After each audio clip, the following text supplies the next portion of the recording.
Hi, this is Nell Foster for ehow.com, and today I'm going to show you how to make a wreath of flowers for a flower girl's head. And here's a wreath I made for you all yesterday afternoon. It's made from status. I fortunately get the flowers at our farmer's market here in Santa Barbara, and I got the orchids for another project that I got from my neighbor. So this one's already made, as you can see. I'll just pretend I'm a flower girl. And that is how it's going to rest. And the advantage of making a wreath from something like status or even dried flowers is you don't have to worry about it drying out. I just left this here all night and it looks fine. And here's one I've started for you here. And we will come back to this because I'm going to add on to this and I'm going to show you how to do it. But here's how. This is 24-inch gauge wire. 24-inch or 26-inch gauge is the gauge most commonly used, but you can use whatever feels comfortable for you. And I've taken 2 pieces of wire. It comes in lengths about this long. There's also paddle wire, so you can actually measure that out off the paddle. And you can measure the head first if you know the measurement.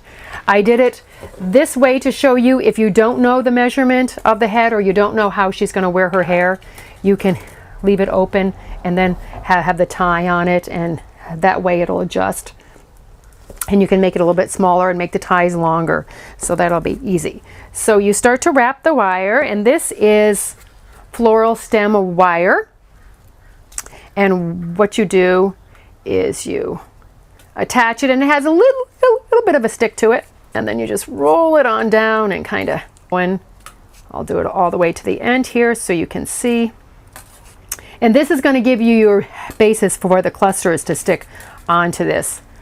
And don't worry if it's not staying on perfectly well. You can go on and just tap it back. As you can see, there are some spaces and it's going to go in just fine.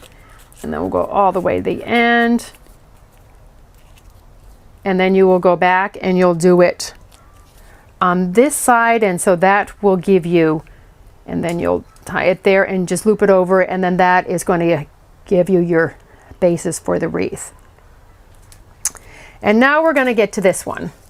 This is what I'm doing with daisies and green mums.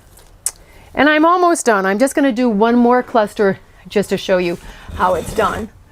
So I'm going to snip off a daisy here, and a mum here, and a mum here. Going to arrange them like that.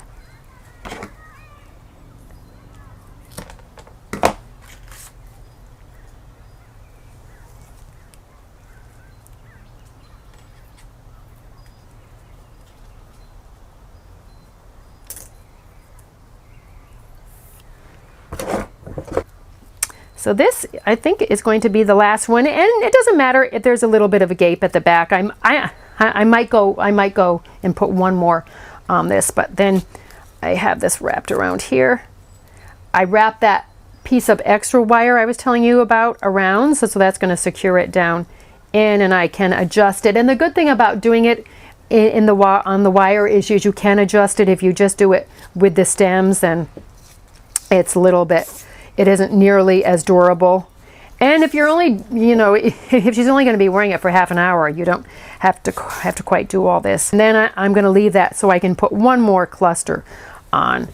But I'll show you how this is going to work. It's going to kind of wrap around. So what I'm going to do is I'm going to put it on, and then I will tie it in the back. And then I can't see it, but if any of these need to be adjusted, they're on wires, so you can just go ahead and adjust them, and then all you do is you simply tie it in the back, and that's it. It's just it is a little bit more tedious and a little bit time-consuming project, but it's beautiful, and as you can see, it holds up very, very well. This is Nell Foster for ehow.com, and I have just shown you how to make a wreath of flowers for a flower girl's head.